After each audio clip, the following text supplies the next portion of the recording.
On a un indice qui recouvre, dans le cas du CAC, 40 histoires différentes d'entreprises.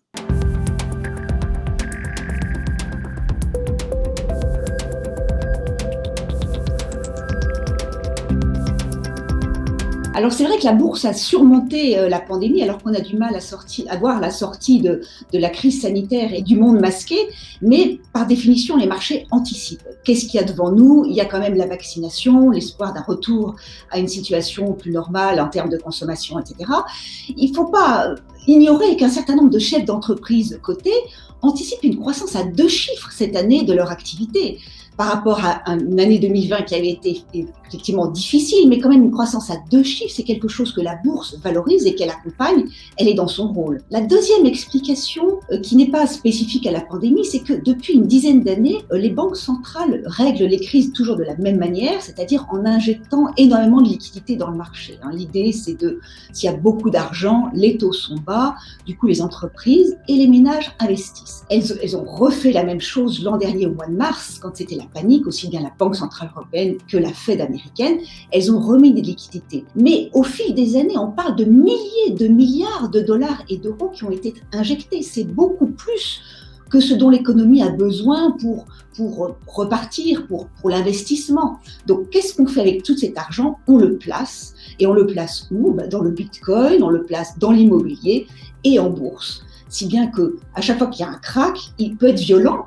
Ça a été le cas l'an dernier, puisqu'on avait perdu 35% en 3 semaines, mais il est bref, puisqu'il faut placer toujours plus d'argent des banques centrales. Et le dernier point quand même qu'il faut souligner, c'est que le CAC 40 à 6000 points aujourd'hui, c'est pas le même que le CAC 40 à 6000 points l'an dernier, parce qu'il y a des entreprises qui ont très bien surmonté la crise, d'autres qui l'ont très mal vécue.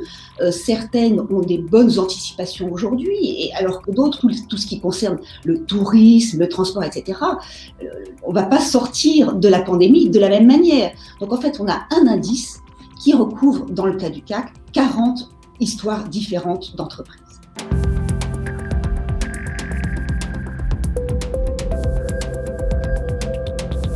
Ce plan de relance américain, c'est colossal même à l'échelle des États-Unis. Donc le monde entier a intérêt à ce que la première économie américaine aille bien, plutôt qu'elle soit en récession. Il y a un effet d'entraînement. Or, c'est bien évident que ça va doper la croissance américaine. Pourquoi c'est une bonne nouvelle pour le reste du monde ?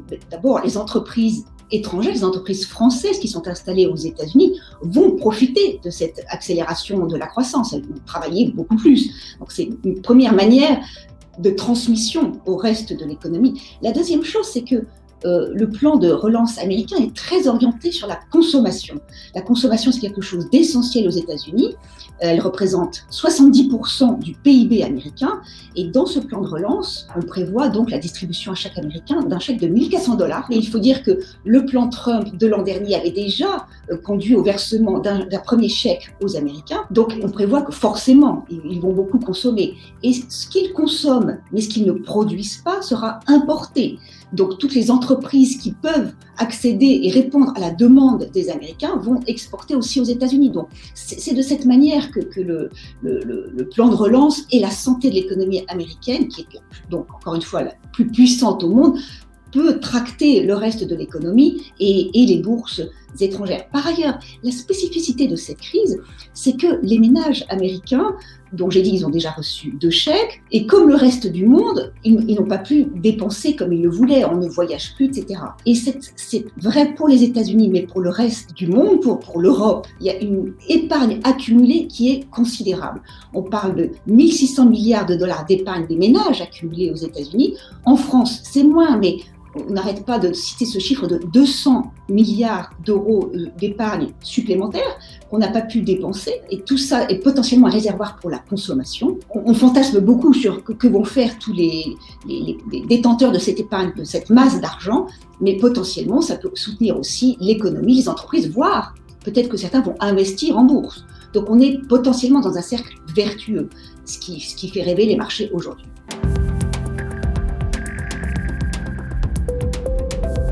Sur le papier, les aides publiques ont été mises en œuvre pour compenser le fait que les États ont dû mettre à l'arrêt leur économie pour lutter contre la pandémie. Donc théoriquement, quand un moteur se rallume, c'est-à-dire on attend le redémarrage de la consommation, de l'investissement, de la reprise de l'activité, le deuxième moteur, qui est le moteur des aides, doit pouvoir s'éteindre.